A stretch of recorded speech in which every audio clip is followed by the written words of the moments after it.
নিস্তব্ধ রাত। আফিফা ফুঁপিয়ে কেঁদে চলেছে। আকাশে মেঘের গর্জন শোনা যাচ্ছে একটু পরপর। আফিফার কলিজা ছিঁড়ে যাবার মতো ব্যথা হচ্ছে।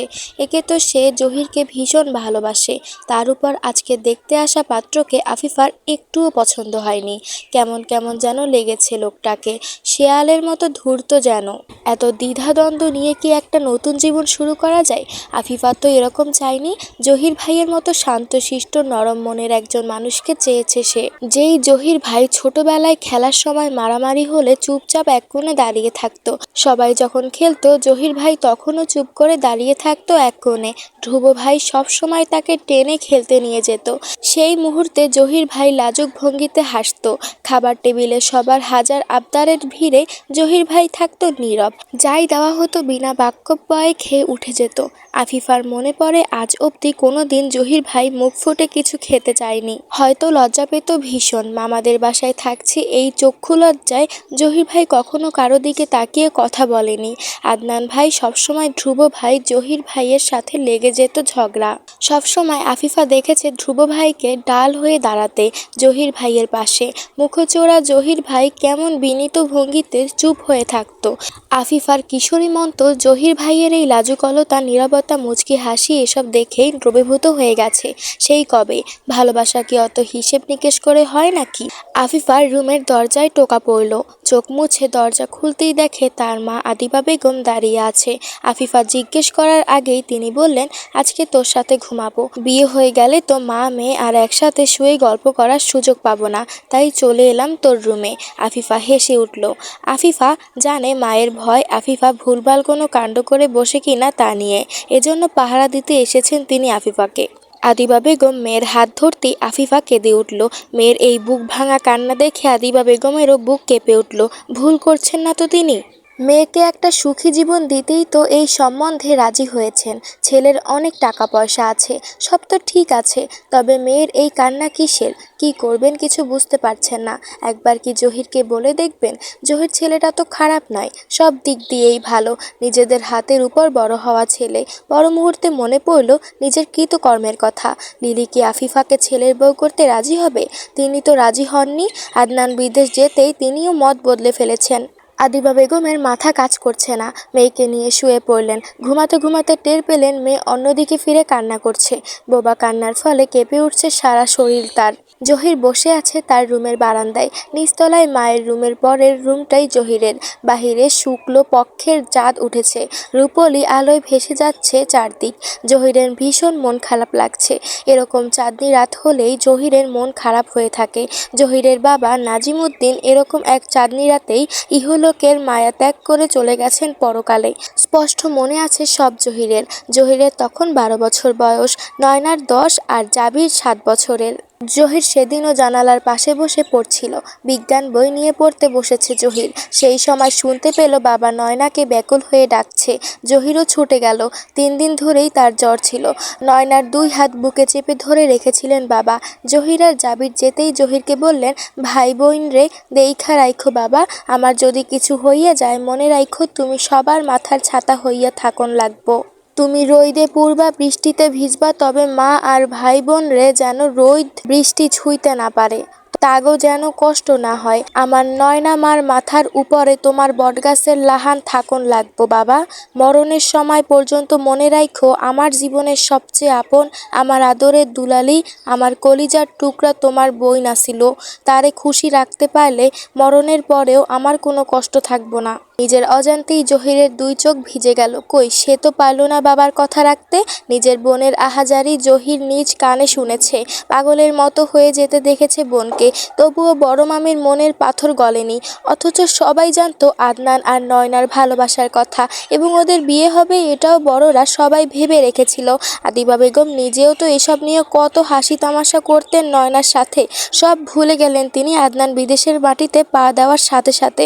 আজও জহিরের ভীষণ ব্যর্থ মনে হয় নিজেকে এই কথা মনে পড়লেই। রুমের খোলা দরজা দিয়ে কারো প্রবেশ হয়েছে টের পেতেই জহির বারান্দা থেকে রুমে এলো। আফিফা দাঁড়িয়ে আছে রুমের মাঝখানে। আফিফাকে দেখে জহির কিছুটা অবাক হলো। সেসব বুঝতে না দিয়ে হেসে বলল, "কি রে, এত রাতে তুই? কিছু লাগবে? কোনো সমস্যা হয়েছে কারো?" আফিফা ছুটে এসে জহিরকে জড়িয়ে ধরল। জহিরের বুকে মাথা গুজে কেঁদে উঠল। এক ঝটকায় জহির নিজেকে ছাড়িয়ে নিয়ে আফিফার থেকে দূরে সরে দাঁড়ালো। তারপর বলল, "মাঝরাতে আমার রুমে এসে এসব কী করছিস তুই? পাগল হয়েছিস? বের হ আমার রুম থেকে।" আফিফা ফ্লোরে বসে পড়ে বলল, "কেন জহির ভাই, কেন তাড়িয়ে দিচ্ছ আমাকে? আমার কি দোষ বলো? একবার আমাকে ভালোবাসলে কি ক্ষতি হয় তোমার?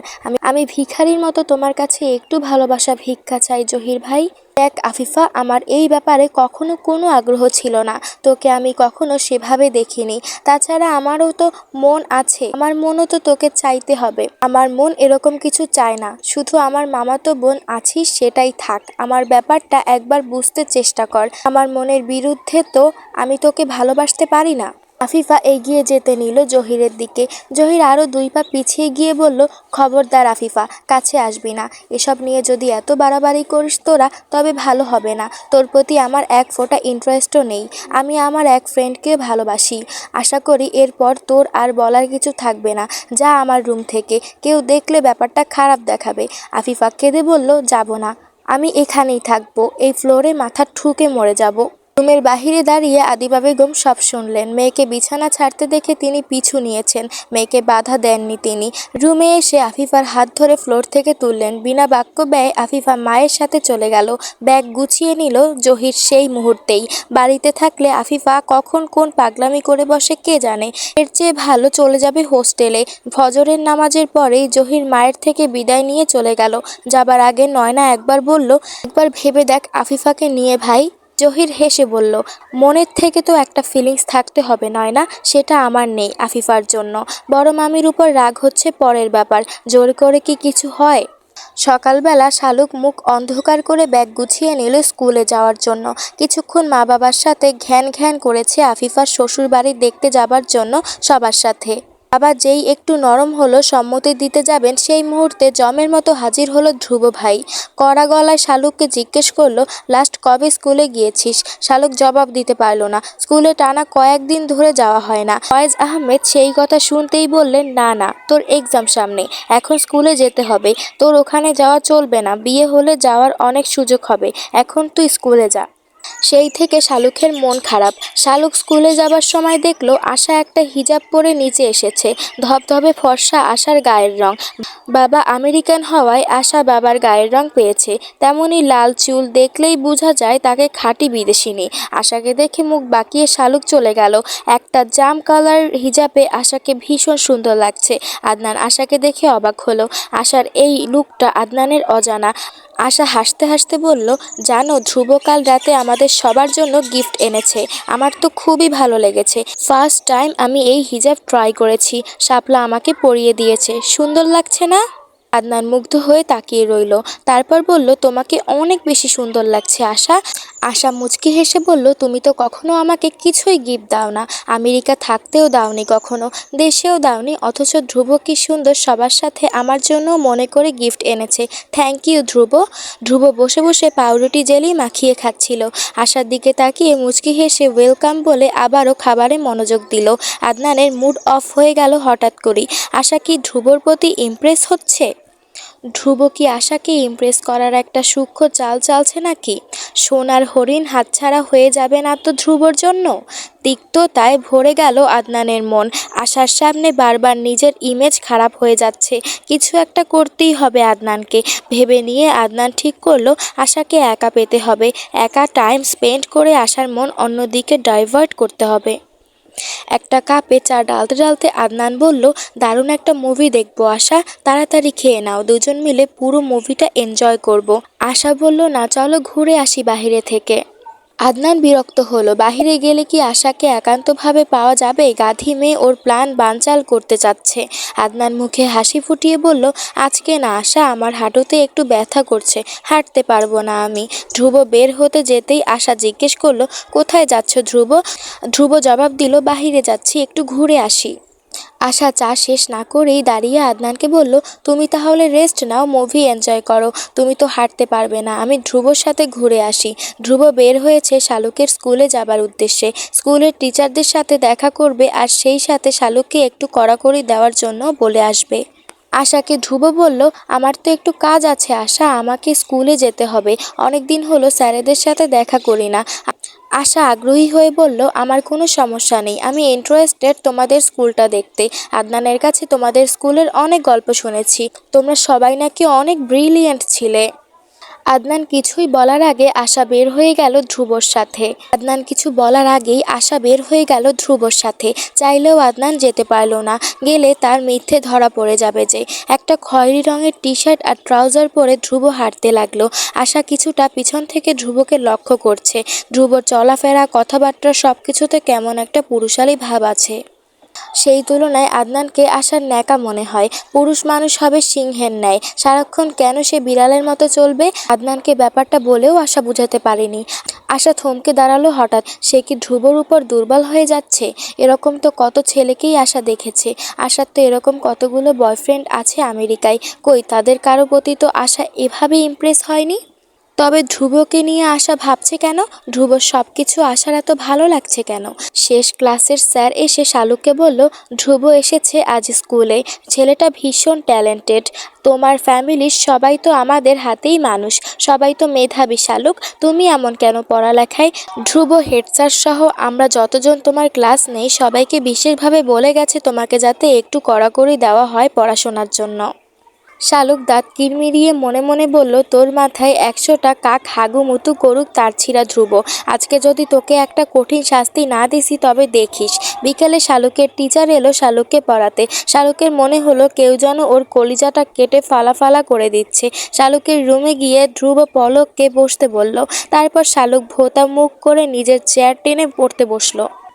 পলক কুশলাদি জিজ্ঞেস করে বলল, তোমার সিলেবাস দাও আমাকে, সিলেবাসের কতটুকু শেষ করেছো তুমি, আগে সেটা দেখাও। শালুক সিলেবাস বের করে দিল। ঝকঝকে তকতকে সিলেবাস দেখে পলক শালুকের দিকে তাকালো। তারপর বলল, সিলেবাস তো একেবারে নতুন দেখছি, মনে হচ্ছে আজকেই ছাপা হয়েছে। তুমি কি এর আগে কখনো সিলেবাস ছুঁয়েও দেখোনি? শালুক বিরক্ত হয়ে বলল, এসব ছোঁয়াছুঁয়ির মধ্যে শালুক নেই, বুঝলেন স্যার? সিলেবাস ধরে কি করব আমি? আমি আজীবন এদিক সেদিক তাকিয়ে এক্সাম দিয়ে পাশ করে এসেছি, এসব মেহনত করা আমার পক্ষে সম্ভব না। পলক হতভম্ব হলো শালুকের এরকম জবাব শুনে। শালুক ষড়যন্ত্রের ভঙ্গিতে এগিয়ে গিয়ে বলল, আপনার সাথে একটা ডিল করি স্যার, যেই 1 ঘন্টা আপনি আমাকে পড়ানোর কথা, সেই 1 ঘন্টা আপনি এসে আপনার মতো সময় কাটাবেন, ফোন টিপেন, চ্যাটিং করেন, কানে হেডফোন লাগিয়ে গান শুনেন, কোনো সমস্যা নেই। আমিও আমার মতো বসে খাতায় আঁকিঝুঁকি করি, আপনারও শান্তি আমারও শান্তি, কেউ জানবে না কিছু। আমি এমনিতেও পরীক্ষায় খারাপ করব এটা আমাদের বাসায় সবাই জানে। আমাদের ছোট্ট যে নিধি আছে সেও জানে এটা। মতির মা আছে না, সেও আমাকে নিয়ে ভবিষ্যৎবাণী করে রেখেছে। তাই আপনার বদনাম হবার কোনো চান্স নাই। মাস শেষে আপনি বেতন পেয়ে যাবেন, এরকম সুযোগ কি আর আসবে স্যার? এরকম অপরচুনিটি আপনাকে আর কেউ দিবে না, বলেন রাজি কিনা? পলক ঘামতে শুরু করলো শালুকের কথা শুনে। এরকম স্টুডেন্ট কেউ কখনো পেয়েছে কিনা পলকের জানা নেই।